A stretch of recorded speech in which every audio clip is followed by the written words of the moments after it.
El siglo XIX para nosotros representa un periodo de cambio, un periodo de transición en el cual Colombia y pues el resto de países sudamericanos empiezan a independizarse, empiezan a trazar sus propios caminos, sus propios proyectos, sus propios devenires. Lo interesante de este siglo es que si bien para los países sudamericanos representa un periodo de transición, de cambio, de renovación, para la historia de España este periodo es uno de los más aciagos y más complejos de su pasado.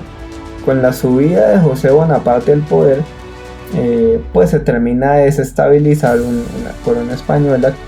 Antes del siglo XIX muchos neogranadinos estaban ya flagrando una conspiración para buscar la manera de separarse de España. Una vez que los españoles perdieron su dominio sobre esta parte del mundo, empezó todo un periodo de cambio para lo que hoy se conoce como Colombia. La zona de Hispanoamérica pertenecíamos al Imperio Español como una de las colonias. Dentro del proceso, la colonia no quedó unificada como tal en Hispanoamérica, una sola nación, por ejemplo. Hispanoamérica entró a definir muchos procesos políticos, muchos procesos como nación, como pueblo, como estado. Dentro de esas es si vamos a ser de corte liberal, de acuerdo al liberalismo, o estatista, o íbamos a ser un país centralista, o íbamos a ser un país federal. Por primera vez se empezaban a presentar nuevos proyectos políticos y administrativos a futuro. La sociedad colombiana durante muchos siglos, al menos 3 siglos, fue una sociedad principalmente rural, donde pasaban realmente muy pocas cosas. La segunda mitad del siglo XIX empiezan con una serie de iniciativas y de proyectos de corte liberal. Empezaban a mostrarles a las personas que el mundo era más que lo que ellos habían conocido. Durante la segunda mitad del siglo XIX empieza Colombia por primera vez a abrirse paso hacia 2 océanos a los que en muy poco tiempo les había dado la espalda. Y lo relevante de todo eso es que así como se presentaban estos nuevos cambios, estos nuevos proyectos, se presentaban también los enfrentamientos entre facciones. Saldado el tema de la independencia, Colombia entra como en un tema de guerras civiles o conflictos de una forma endémica. Todo ese proceso con el tiempo nos fue definiendo como hacia 2 bloques, el bloque conservador y el bloque liberal. Durante la segunda mitad del siglo XIX surgen los partidos tradicionales, el Partido Conservador y el Partido Liberal con sus respectivos seguidores. Y fue entonces cuando empezaron a surgir los enfrentamientos bélicos. Pero lamentablemente Colombia siempre ha tenido el problema de definir como sus diferencias a través de las armas. La característica principal de la guerra de los 1000 días es que fue principalmente una guerra de guerrillas. Y nacían en las regiones porque el gobierno central no podía controlar lo que en esos lugares sucedía. Sí, todo eso fue el siglo XIX y digamos que se selló como tal con la guerra de los 1000 días. Pero el Partido Nacional es el que está en el poder en ese momento. Este conflicto es un enfrentamiento entre el Partido Liberal y el Partido Nacional. Si uno habla con los abuelos y los bisabuelos, y si tienen la oportunidad de hablar con tatarabuelos, había mucha confrontación y la gente era identificarse si era conservador o si era liberal. Las historias de ellos cuentan como si tenían la corbata roja, entonces podía ser acusado de liberal, o al revés, la corbata azul, y a veces utilizan este tipo de cosas como para señalarse que pertenecían a X partido, donde pues para personas que de pronto estaban en un lugar donde había más conservadores o había más liberales, y siendo el partido contrario, pues era mejor escapar. La guerra de los 1000 días la ganaron los conservadores, lo cual los llevó a conservar su supremacía política durante 28 años más. y una de las grandes pérdidas fue la pérdida del territorio de Panamá. La guerra como tal de los 1000 días, pues al ser una guerra civil, es una guerra que no identifica claramente quién era el enemigo, quién era el de un bando, quién era del otro bando. Sí, excepto cuando habían contactos militares organizados de enfrentamiento. Bueno, finalmente, como el fin de la guerra no es muy claro. Es claro, digamos, en el sentido que al fin se logra el Tratado de Paz, un acorazado, el USS Wisconsin, enviado por los Estados Unidos durante la presidencia de Theodore Roosevelt. Si hay algo de lo peor que le puede pasar a un país es una guerra civil, lo que más destructivo puede llegar para ser para un país. ¿Cuál es el hecho más importante? Bueno, hay muchos, ¿no? Pero digamos que el que más marca en la historia es por estos tipos de problemas. Si tú miras, Panamá y Colombia siempre han estado desconectados, no hay una carretera que comunica como tal. Bueno, en realidad en Colombia en esa época no comunicaba nada.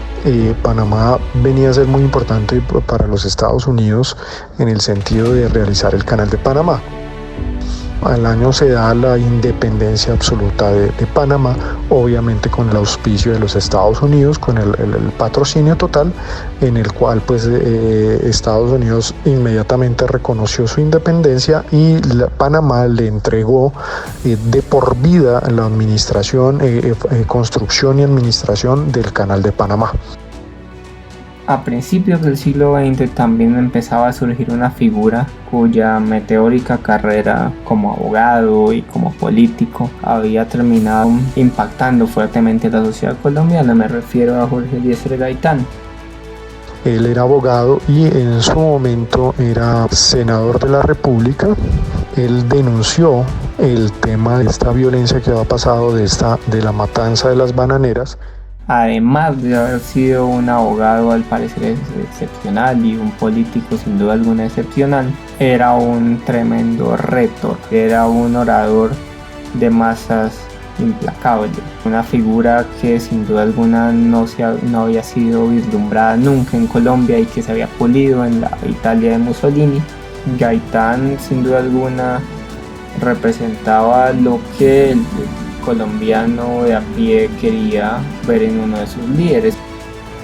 Un hecho interesante es que en 1933 participó en la fundación de un movimiento político que se llamó Unión Nacional de Izquierda Revolucionaria.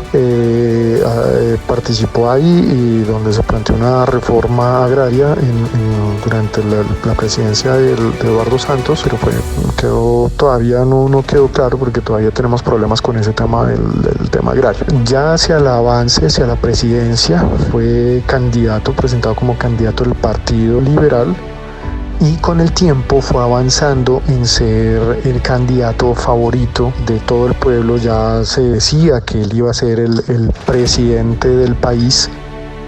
Se estaba preocupando las zonas conservadoras de un ingreso al Partido Liberal en el poder y que iba a llevar a muchos problemas pues al sector conservador y con el miedo hacia el socialismo. El fervor de sus seguidores fue básicamente lo que desencadenó ese trágico 9 de abril de 1948. Todo lo nuevo que ha surgido en nuestro país parece habernos movido una serie de actos violentos.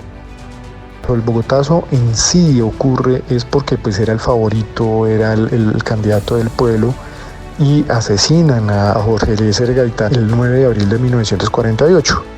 Se acusó a Roa de haber sido el autor del asesinato. No se sabe a estas alturas si a ciencia cierta si fue, cómo fue el tema, quiénes fueron, si había alguien detrás de ese asesinato. Bueno, muchas situaciones que se pueden dar. Sí, es de alguna manera un país demasiado pasivo, a quien lo misterioso y lo extraño lo suelen enamorar, a quien lo misterioso y lo extraño parecen moverlo a cometer actos ante los cuales no reflexionan, y mucha gente o gran parte de la sociedad colombiana es pasiva en ese sentido, en el sentido de que cuando ven a alguien extremadamente violento lo dejan actuar, y en eso estoy de acuerdo completamente con Enrique Serrano en esta tesis. Molestó mucho a la gente y enardeció a la ciudad de Bogotá, llevándola al descontrol y llevándola a lo que se conoce como el Bogotazo. Fueron unos pocos días en el cual la gente se levantó, destruyeron viviendas de conservadores, de integrantes del Partido Conservador, de candidatos del Partido Conservador, destruyeron el tranvía de esa época y bueno, muchas zonas de la ciudad quedaron incendiadas. Hay imágenes sobre eso ante la impotencia de ver cómo el candidato había sido asesinado. El Bogotazo fue ahí. Digamos, fueron unos temas de violencia que se dieron descontrolados durante este periodo, unos pocos días, pero este malestar se fue extendiendo, llevando a una guerra casi que sin fin. Digamos que desde ahí, aunque no fue una guerra civil como tal, desde ahí hay un conflicto armado interno que digamos que hasta el día de hoy se está manifestando, uno podría decir eso.